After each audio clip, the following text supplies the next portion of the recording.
ఇందిరమ్మ ఇళ్లకు కొత్తగా దరఖాస్తులు అనే వార్త అయితే మనకు తాజాగా వస్తుందండి. ఏదైతే కాంగ్రెస్ ప్రభుత్వం అధికారంలోకి వస్తే కొత్తగా ఇల్లు నిర్మించుకోవడానికి ఇందిరమ్మ పథకం కింద ఎవరైతే లబ్ధిదారులు ఉంటారో అలాంటి వారికి 5 లక్షల రూపాయల ఆర్థిక సాయం చేస్తామని హామీ ఇవ్వడం జరిగింది. ఆ మేరకు అధికారంలోకి వచ్చిన కాంగ్రెస్ పార్టీ అట్టహాసంగా ప్రజాపాలన కార్యక్రమంలో దాదాపు 80 లక్షల దరఖాస్తులు ఈ ఇందిరమ్మ ఇళ్ల పథకానికి స్వీకరించడం అనేది జరిగింది. ఆ ఇందిరమ్మ ఇళ్లకు సంబంధించి దాదాపు 16 లక్షల దరఖాస్తులు గతంలో ఇంటి నిర్మాణానికి ప్రభుత్వం ద్వారా లబ్ధి పొంది ఉన్నారని గుర్తించిన ప్రభుత్వం 16 లక్షల దరఖాస్తులను పక్కన పెట్టివేసి మిగిలిన 64 లక్షల దరఖాస్తులను స్క్రూనిటీ చేసి లబ్ధిదారులను తేల్చే పనిలో నిమగ్నమై ఉండగా మనకు ఈ ఇందిరమ్మ ఇళ్ల పథకానికి సంబంధించి ఫిబ్రవరి నెలలో సీఎం రేవంత్ రెడ్డి గారు అట్టహాసంగా మనకు భద్రాచలంలో ఈ పథకాన్ని ప్రారంభించిన 10 రోజులకే రాష్ట్రంలో లోక్సభ ఎన్నికల కోడ్ రావడంతో దాదాపు 6 గ్యారెంటీ పథకాలన్నిటికీ కూడా తాత్కాలికంగా వాయిదా పడడం అయితే జరిగిందండి.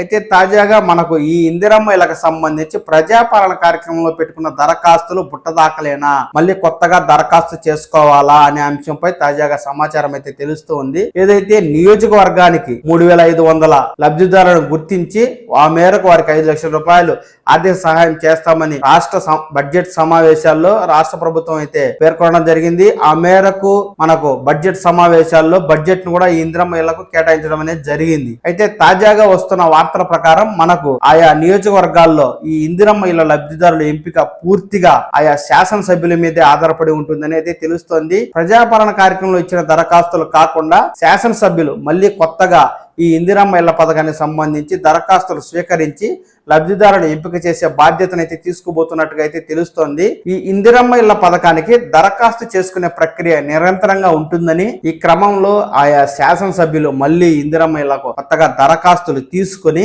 జాబితాను రూపొందించే అవకాశం ఉన్నట్టుగా అయితే తెలుస్తోంది. అదే గనక జరిగినట్టయితే మనకు ప్రజాపాలన కార్యక్రమంలో ఇచ్చిన 80 లక్షల దరఖాస్తుల్లో 16 పోను మిగిలిన 64 లక్షలు బుట్ట దాఖలయ్యే అవకాశం ఉన్నట్టుగా మనకు తెలుస్తోందండి. ప్రస్తుతం ఈ ఇందిరమ్మ ఇళ్ల దరఖాస్తులు గతంలో ఇల్లు పొంది ఉన్నవారే చాలా మంది ఉన్నట్టుగా అధికారులు అయితే గుర్తిస్తున్నారు. అయితే గతంలో ఈ ఇల్లు పొందిన ఆ తరువాత వారి పిల్లలు కనుక పెళ్లి చేసుకుని అలాంటి వారు ఈ పథకానికి దరఖాస్తు చేసుకున్నట్టయితే వారు అర్హులే అవుతారని కూడా మనకు తెలుస్తుంది. ప్రస్తుతం ఎవరైతే ఇందిరమ్మ ఇళ్లకు దరఖాస్తు చేసుకుంటారో అలాంటి వారి ఆధార్ నెంబర్ ని స్క్రూనిటీ చేయడం ద్వారా వారు గతంలో ఏమైనా లబ్ధి పొంది ఉన్నారా లేదా, వారి ఆర్థిక పరిస్థితి ఏమిటి, వారి ఈ పథకానికి అర్హులా కాదా అనే విషయాన్ని లబ్ధిదారుల ఎంపికలో భాగంగా తేల్చనున్నారు. ఈ మేరకు ఆయా శాసనసభ్యులు కొత్తగా దరఖాస్తులు తీసుకుని ఆ యొక్క దరఖాస్తులను సిఫార్సు చేసినట్లయితే ఆ మేరకు జిల్లా కలెక్టర్ గారు ఆ యొక్క జాబితాను ఆ జిల్లా ఇన్ఛార్జ్ మంత్రికి పంపించడం జరుగుతుంది. ఆ పైన మంత్రి గారు గనక దానికి ఆమోద ముద్ర తెలిపినట్టయితే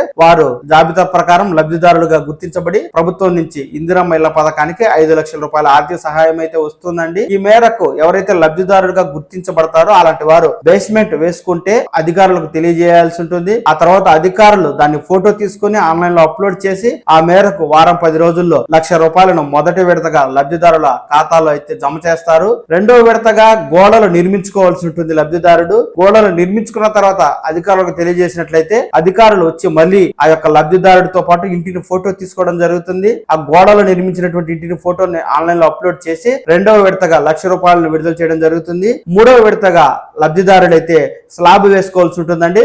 స్లాబ్ వేసుకున్న తర్వాత అధికారులకు తెలియజేస్తే అధికారులు వచ్చి ఆ యొక్క లబ్ధిదారుడితో పాటు ఇంటిని ఫోటో తీసి ఆన్లైన్ లో అప్లోడ్ చేసి మనకు మూడో విడతగా 2 లక్షల రూపాయల ఆర్థిక సహాయాన్ని అయితే డైరెక్ట్ గా లబ్ధిదారుడి ఖాతాకే పంపించడం జరుగుతుంది. అలాగే 4వ విడతగా మనకు ఇంటి నిర్మాణం పూర్తిగా అయ్యి గృహప్రవేశం చేసిన తర్వాత మనకు లబ్ధిదారుడు అధికారులకు తెలియజేసినట్లయితే అధికారులు ఆ యొక్క ఇంటి ఫోటోని ఆన్లైన్ లో అప్లోడ్ చేసి మనకు 4వ విడతగా 1 లక్ష రూపాయలను ఆడికి పూర్తిగా 5 లక్షల రూపాయలను అయితే లబ్ధిదారుడికి 4 విడతల్లో అందిస్తారు.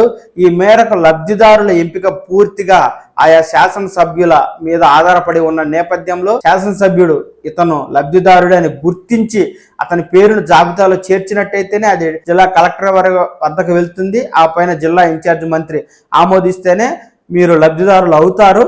కనుక ఎవరైతే ప్రజాపాలన కార్యక్రమంలో దరఖాస్తు చేసుకుని తమకు ఇందిరమ్మ ఇల్లు వస్తుంది అని ఆలోచిస్తున్నటువంటి వారికైతే ఇది ఒక రకంగా మనకు చేదు వార్త అని చెప్పక తప్పదండి.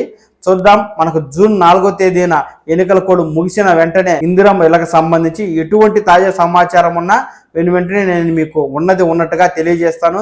ఎప్పటికప్పుడు ఇలాంటి తాజా సమాచారాన్ని మీరు తెలుసుకోవాలి అనుకుంటే కనుక ఈ పవన్ టాక్స్ తెలుగు ఛానల్ని లైక్ చేయండి, షేర్ చేయండి, సబ్స్క్రైబ్ చేయండి. ఎప్పటికప్పుడు తాజా సమాచారాన్ని తెలుసుకోండి.